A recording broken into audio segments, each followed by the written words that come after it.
Update DC lapangan terbaru dan ciri-ciri atau tanda-tanda DC lapangan tidak akan datang ke rumah. Siapa yang selalu bertanya masalah ini boleh disimak video sampai selesai, tapi ingat disclaimer dulu teman-teman, saya membuat video ini murni hanya berupaya untuk mengedukasi tentang bahaya pinjol. Tidak ada intervensi dari pihak manapun. Saya juga tidak pernah membuat grup apapun. Saya tidak pernah tergabung dengan grup manapun, dan saya juga tidak pernah menyediakan jasa apapun ya. Jadi waspada kalau menemukan cuplikan atau foto-foto saya yang disalahgunakan, itu murni penipuan. Saya tidak pernah melakukan hal itu. Dan teman-teman juga yang saat ini sudah telat bayar atau gagal bayar pinjol, untuk ekstra hati-hati, jangan sampai kalian jadi korban penipuan. Oke, mengenai tanda-tanda atau ciri-ciri DC lapangan tidak akan datang ke rumah, dan pinjol mana saja sih sebenarnya yang ada DC lapangannya. Nah, ini dari dulu ya, dari tahun 2020 banyak yang bertanya masalah ini. Padahal kalau saya pelajari, hal ini terjadi karena apa? Terlalu percaya dengan chat yang dikirimkan oleh oknum DC lapangan atau oknum DC pinjol. Mereka itu ketakutan karena membaca chat, membaca semua penagihan, biasanya seperti itu. Padahal kan masalah datang DC lapangan atau tidak itu kan sebuah resiko. Sebuah resiko ketika kita tidak mampu bayar, mau didatangi itu resiko, tidak didatangi juga resiko. Jadi ya sudahlah, terima saja, legowo, ikhlas, siapkan mental, perbanyak edukasi. Jadi ketika kalian didatangi DC lapanganmu, tidak usah panik. Karena apa? Kalian minimal sudah tahu mana yang boleh dan mana yang tidak boleh dilakukan. Jadi gak usah takut lagi. Oke, kalau ternyata kalian tetap bertanya masalah tanda-tanda atau ciri-ciri pinjol tidak akan mengirimkan atau DC lapangan tidak akan datang ke rumah. Nah, biasanya di penagihannya, jadi si pinjol itu biasanya selalu mengirimkan kata, kami akan datang bersama RT RW, bersama tim legal, bersama polisi. Nah, itu adalah upaya untuk menakut-nakuti dari jarak jauh. Padahal faktanya itu tidak ada yang datang ya.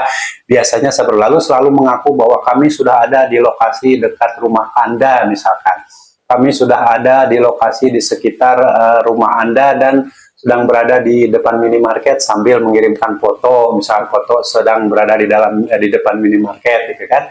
Nah, itulah upaya-upaya untuk menakut-nakuti dari kejauhan. Padahal kalau memang DC lapangan sudah ada di sekitar rumah kalian, ya ngapain harus ngirim-ngirim foto, datang aja langsung ke rumahnya. Lebih bagus seperti itu. Ya, jadi pakai logika ya.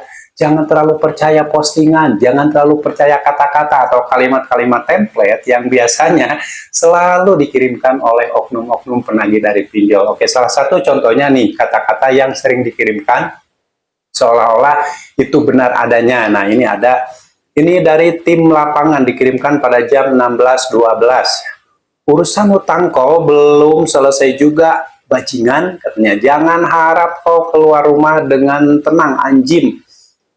Sekeluargamu kuculik, kita buat sama-sama rugi. Nah, ini kata-kata yang jika diterima oleh orang yang baru pertama kali ya telat bayar di pinjol, ini luar biasa. Banyak yang akhirnya berupaya gali lubang tutup lubang. Padahal ini hanya kata-kata ya. Hanya kata-kata, kalimat-kalimat template kebohongan yang sudah dipersiapkan sedemikian rupa, dan kalimat-kalimat template tersebut tinggal memilih. Jadi orang yang mengirimkannya itu tinggal memilih, dia pilih mau kalimat template yang mana nih, dikirimkan ke ratusan orang atau ratusan nasabah yang sama-sama baru telat bayar di situ ya. Jadi kalau kamu pakai pikiran yang tenang dan pakai logika, saya rasa hal-hal seperti ini pasti kamu senyumin aja ya, gak usah. Saya juga pernah pertama kali sama, saya juga pas baca ini, ini kayak benar adanya gitu, ketakutan. Nah, itu faktanya. Makanya dari awal ketika kamu sudah menyatakan saya mah udah nggak mampu bayar, ya sudah, ini pakai logika, kedepankan logika ya, tenangkan pikiran, kendalikan pikiran ya, jangan percaya kata-kata, jangan percaya postingan. Kalau memang pinjol tersebut mau mendatangkan DC lapangan, mereka nggak akan koar-koar ya, langsung aja datang. Itu fakta yang terjadi. Jadi tiba-tiba DC lapangan sudah ada di teras, assalamualaikum Pak, maaf apakah benar ini rumah ini. Nah, seperti itu ya. Jadi jangan terlalu berasumsi terlalu jauh karena membaca postingan, melihat cuplikan video di luaran sana yang menakut-nakuti. Padahal itu upaya disebarkan sengaja agar kalian takut, dan kalau ketakutan akan melakukan perbuatan yang seharusnya tidak harus dilakukan, seperti gali lubang, tutup lubang, nyari utangan ke sana kemari, pinjam uang sana sini, pinjam ke tetangga, ke teman, ke saudara, hilang rasa malu, seperti itu nantinya. Tapi kalau kalian bisa mengendalikan pikiran dari awal, tenang, gak usah panik, hal-hal seperti ini sepele lah, gak akan bikin ketakutan. Sudahlah, mulai saat ini, jika kalian masih berpikir, kapan DC lapangan datang ke rumah, pinjol mana saja yang ada DC lapangannya, sudahlah. Kalau memang DC lapangan mau datang, sudah, biarkan datang aja. Penting kalian kuatkan mental, ya. Siapkan pengetahuan, edukasi tentang mana yang boleh dilakukan oleh DC lapangan, mana yang tidak. Tapi kalau misalkan kalian memang sudah nggak siap atau nggak mau menghadapi DC, ya sudah, nggak usah dihadapi. Karena apa? Tidak ada undang-undang yang melarang kalau misalkan kalian itu harus menemui DC lapangan. Itu tidak ada undang-undang yang melarang seperti itu. Jadi nggak usah panik, nggak usah takut. Kalaupun kalian tidak menemui DC lapangan, nggak ada sanksi apapun, itu hak kalian, ya. Mulai saat ini sudahlah, kedepankan logika kamu, perbanyak edukasi, insya Allah baik-baik saja. Kedepannya juga asal kalian bisa mengendalikan pikiran.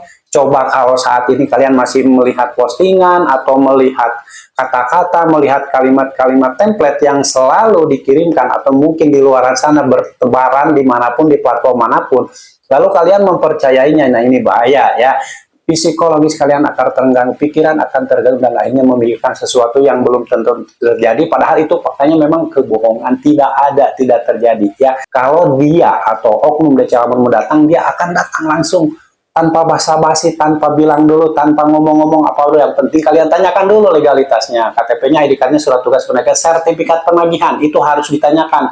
Karena kalau tidak membaca surat-surat yang resmi, yang legal, itu berarti oknum yang memanfaatkan situasi. Waspada, jangan sampai kalian terjebak dalam penipuan. Oke?